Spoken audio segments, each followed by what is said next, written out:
તો ખેડા જિલ્લામાં વાતાવરણમાં પલટો આવ્યો છે। ખેડાના કટલાલ શહેરમાં વરસાદી માહોલ, ધોધમાર ઝાપટા બાદ કટલાલ શહેરમાં વરસાદ વરસી રહ્યો છે। કાળા ડિબાંગ વાદળો વચ્ચે વરસાદ વરસી રહ્યો છે। કટલાલ શહેરમાં વરસાદને પગલે ભારે બફારાથી ઠંડક પ્રસરી છે। ખેડા જિલ્લામાં આજે વહેલી સવારથી ફરી એકવાર વાતાવરણમાં પલટો આવ્યો છે અને કહી શકાય કે અત્યારે હું કટલાલ શહેરમાં ઉપડ્યો છું। કટલાલ શહેરમાં વરસાદ વરસી રહ્યો છે। છેલ્લા 15 મિનિટથી આ પ્રકારે વરસાદ વરસી રહ્યો છે। વાત કરવામાં આવે તો હવામાન વિભાગની જે પ્રકારે આગાહી છે, મધ્ય ગુજરાતમાં ભારેથી અતિ ભારે વરસાદ પડી શકે છે। તેને લઈને કટલાલ શહેરની અંદર વરસાદની શરૂઆત થઈ છે। કહી શકાય કે કટલાલ તાલુકાના આસપાસ વિસ્તારોમાં પણ અત્યારે મેઘરાજા આવી રકમે વરસી રહ્યા છે। બીજી બાજુ વધારે વરસાદ પડવાના કારણે ખેડૂતોમાં પણ હવે ચિંતા રહે છે, કારણ કે આગળ જે પ્રકારે 10 ઇંચથી વધુ વરસાદ ખેડા જિલ્લામાં વરસ્યો હતો, તેને લઈને ખેતરો સંપૂર્ણ પાણીમાં ગરકાવ થઈ ગયા હતા અને હજુ પણ આ વરસાદ અવિરતપણે વરસતા ખેડૂતો ફરી એકવાર ચિંતિત બન્યા છે। ઉમંગ પટેલ, ન્યૂઝ 18 ગુજરાતી, કટલાલ, ખેડા। તો દિલ્હીમાં ક્લબની બહાર ફાયરિંગના દ્રશ્યો સામે આવ્યા છે। 5 શખ્સોએ ફાયરિંગ કરીને આતંક મચાવ્યો। ક્લબમાં મફતમાં એન્ટ્રી માટે ફાયરિંગ કર્યું। ફાયરિંગની આ સમગ્ર ઘટના સીસીટીવીમાં કેદ થઈ છે। તો ક્લબની બહાર ફાયરિંગના દ્રશ્યો સામે આવ્યા। 5 જેટલા શખ્સો આવે છે અને ક્લબમાં અંદર જવા માટે વાત કરે છે, ફ્રી એન્ટ્રીની વાત કરે છે અને તે બાદ તેમને મનાઈ કરવામાં આવે છે, જે બાદ તેમણે ફાયરિંગ કરી હતી। આ સમગ્ર ઘટનાના સીસીટીવી સામે આવ્યા બાદ હવે પોલીસ વધુ તપાસ કરશે।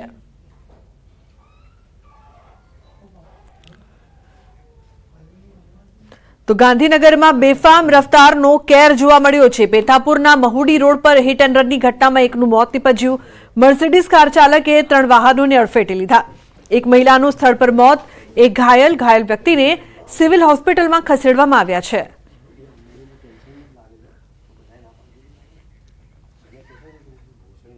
તો દાહોદની કતવારા પોલીસે અફીણના પોસ્ટ ડોડા જપ્ત કર્યા છે। 12.51 લાખની કિંમતના અફીણના 417 કિલો પોસા ડોડા પોલીસે જપ્ત કર્યા છે। મધ્યપ્રદેશ ગુજરાત બોર્ડર પર કતવારા પોલીસ દ્વારા પોસ્ટ ડોડા જપ્ત કરવામાં આવ્યા છે। પોલીસે ગાડીનો ફિલ્મી ઢબે પીછો કરીને ચેકિંગ કરતા તેમાંથી અફીણના 417 કિલો પોસ્ટ ડોડા મળી આવતા પોલીસે વધુ કાર્યવાહી હાથ ધરી છે। તો રાજકોટના ગોંડલ માર્કેટિંગ યાર્ડમાં ભારતમાં પ્રતિબંધિત ચાઇનીઝ લસણ પહોંચતા વેપારીઓ દ્વારા વિરોધ નોંધાવવામાં આવ્યો। સમગ્ર મામલે ગોંડલ માર્કેટિંગ યાર્ડના સત્તાધીશો દ્વારા રાજ્યના કૃષિ મંત્રી અને સીએમને પત્ર લખીને જાણ કરાઈ છે। ગોંડલ યાર્ડના સત્તાધીશો અને વેપારીઓએ સાથે મળીને ચાઇનીઝ લસણની હરાજી ન કરી હોવાનું સામે આવ્યું। યાર્ડના સત્તાધીશો દ્વારા પ્રતિબંધિત ચાઇનીઝ લસણનો જથ્થો સીઝ કરવામાં આવ્યો। મળતી જાણકારી અનુસાર ઉપલેટાના અલ્તાફ નામના વ્યક્તિ દ્વારા ગોંડલ માર્કેટિંગ યાર્ડ ખાતે 30 ભારી લસણની આવક કરવામાં આવી હોવાનું સામે આવ્યું છે। ત્યારે પ્રતિબંધિત ચાઇનીઝ લસણ કેવી રીતે ઉપલેટાના વ્યક્તિ પાસે પહોંચ્યું તે તપાસનો વિષય છે।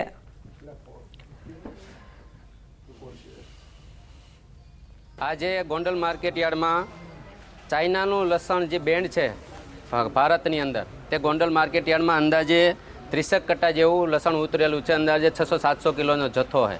હવે લસણ ક્યાંથી આવ્યું છે, કોણે મંગાવ્યું છે, એક તપાસનો વિષય છે। લસણ ક્યાંથી એન્ટર થયું, કેવી રીતે આવ્યું, એના માટે અમે અત્યારે રાજ્ય સરકારમાં કૃષિ મંત્રીશ્રીને, ગૃહમંત્રીશ્રીને, મુખ્યમંત્રીશ્રીને અમે ઈમેલ દ્વારા અત્યારે રજૂઆત પણ કરવામાં આવી છે। કેન્દ્રમાં પણ રજૂઆત કરી છે। આવા જેટલા આવારા તત્વો આ કામમાં જોડાયેલા હોય એની ઉપર કડક કાર્યવાહી કરવી જોઈએ છે કે ગોંડલ માર્કેટિંગ યાર્ડની અંદર ચાઇનીઝ લસણની પણ શરૂઆત થઈ ગઈ છે। એના લાભાલાભો શું હશે, માનવ જાત ઉપર શું એની અસર થશે, એની તપાસ કર્યા સિવાય આડેધડ આવું બિયારણ ક્યાંથી આવ્યું અને કેવી રીતે એની વાવણી થઈ તેની પણ તપાસ માન્ય કૃષિ મંત્રીએ કરાવવી જોઈએ। માલ આવ્યો ક્યાંથી, ખેડૂતોએ ઉત્પાદન કર્યું, ખેડૂતોને કોઈ બિયારણ તરીકે દઈ ગયું છે કે વિદેશથી ક્યાંય આયાત થયું, તો આની પણ તપાસ થવી જોઈએ।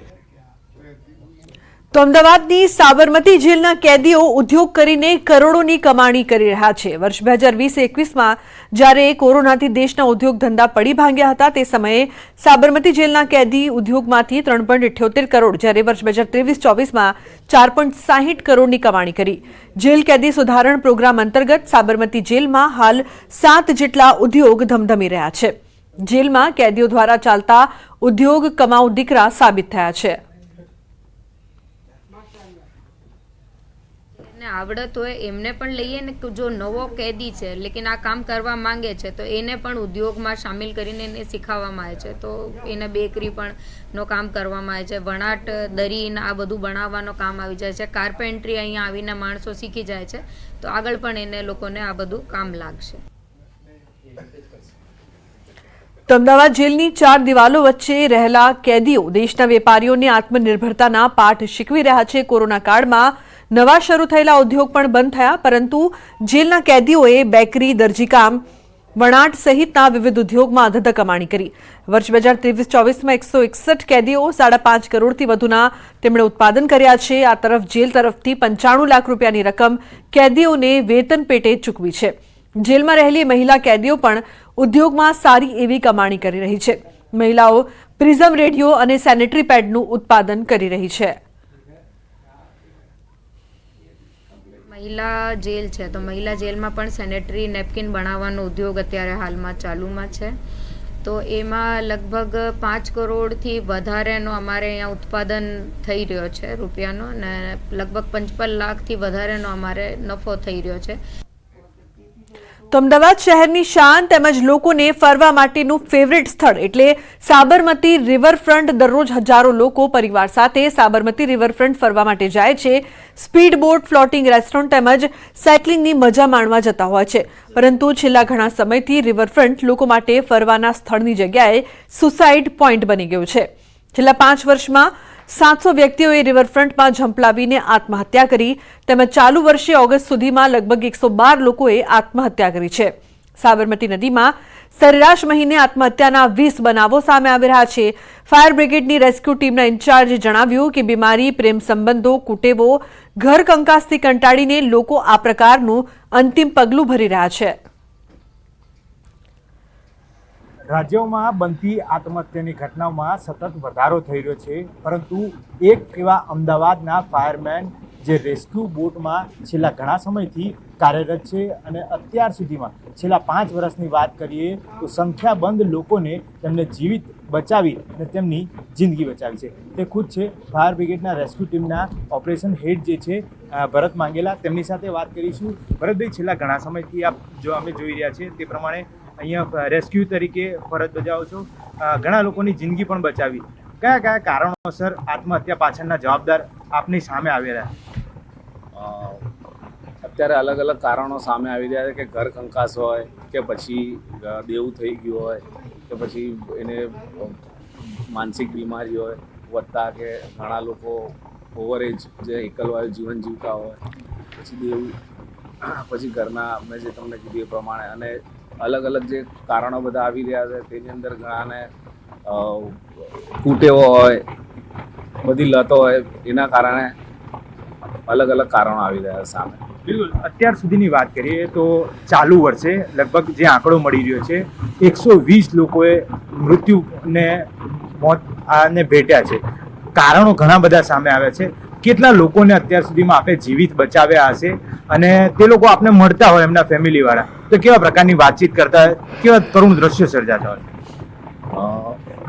ઘણામાં કેમ કે અમને ડેડ બોડી અત્યાર સુધીમાં ક્યારેક ડેડ બોડી અમને મળી હોય, કે પછી કોઈ સુસાઇડ કર્યું અને ઘરવાળાને ખબર પડી ગઈ તો એ લોકો કરુણ અને એકદમ આક્રંદથી રોડ કકડ રિવરફ્રન્ટમાં કરતા હોય છે.